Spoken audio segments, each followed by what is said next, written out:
I'm going to be very clear about something, even if it makes people uncomfortable.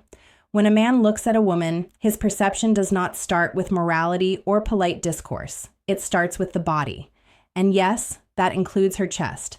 Not because of perversion, not because of immaturity, but because the male brain is biologically wired to react to very specific signals. Pretending this doesn't exist is lying to yourself. Women know this very well. What they test is not whether you look. What they test is whether you are comfortable with what you feel, without justifying yourself, without apologizing, without submitting. And this is exactly where many men betray themselves. Because the moment you disconnect from your own instincts, the moment you try to sanitize desire, the moment you replace presence with politeness, you lose something essential, not respect, attraction. Here is the uncomfortable truth. Most men try to make women desire them through logic, effort, music, and total availability. And that is precisely why it fails. They believe that if they are kind enough, attentive enough, emotionally available enough, women will eventually feel something. They believe that desire is a reward for correct behavior. It is not. Desire does not work like a contract. It does not emerge from explanation. It does not grow because you did everything right. Desire bypasses logic entirely. It goes straight to the nervous system.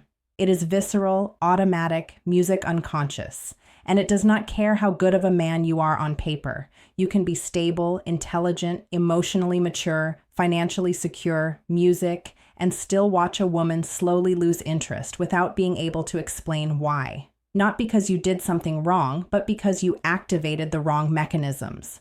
Most men misunderstand where attraction actually lives.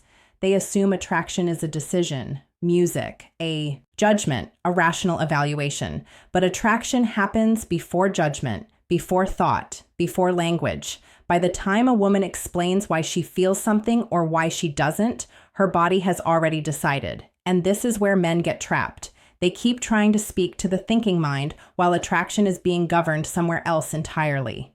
Here is a crucial distinction. Respect and desire are not the same thing. You can earn respect through consistency, reliability, and moral alignment. But desire does not respond to those variables in the early stages. Desire responds to tension, to polarity, to contrast. And when those elements are missing, attraction never fully ignites. This is why so many men end up confused. They do everything they were taught to do. They listen, they reassure, they clarify intentions, they remove uncertainty. And in doing so, they remove the very conditions that allow desire to exist. Because desire needs space. It needs ambiguity. It needs the possibility of loss. When everything is known, secure, predictable, and explained, the nervous system relaxes, and relaxed systems do not crave. Let's talk about availability. Availability is often confused with generosity, but psychologically, availability signals something else. When you are always reachable, always ready, always adjusting your schedule, always prioritizing her time over yours, you are not signaling devotion, you are signaling low scarcity.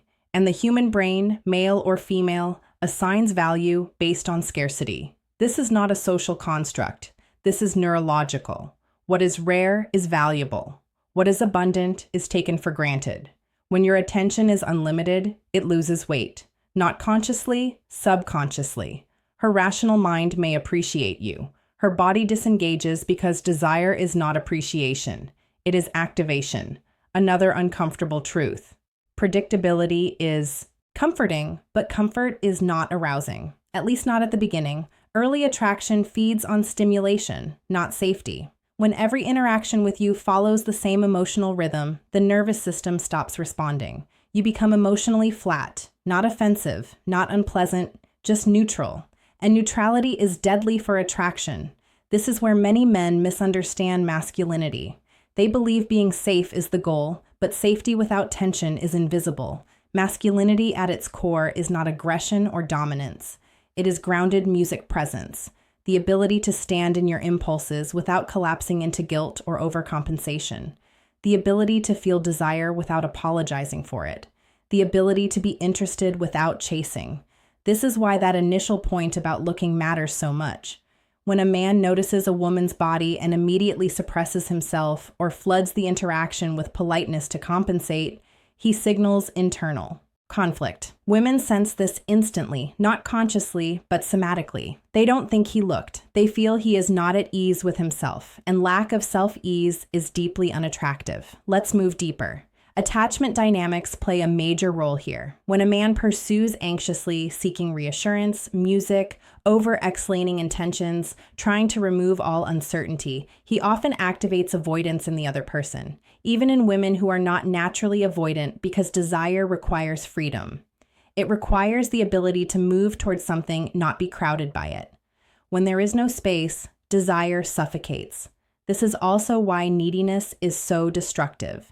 Neediness is not about wanting connection. It is about requiring validation. And the moment a woman feels that her presence is necessary for your emotional stability, something shuts down, not because she is cruel, but because biologically need signals weakness. A man who needs to be chosen cannot be desired. Desire flows towards strength, not dependence. Music. Another mechanism most men underestimate is social validation. Music. Women are highly sensitive to how a man is positioned socially, not status in the financial sense, but perceived desirability.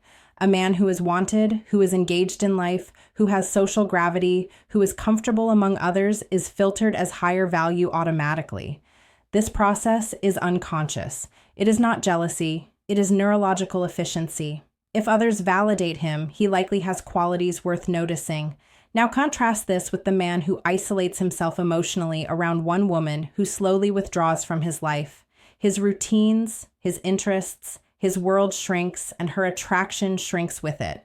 Because desire does not grow in small containers. It needs expansion.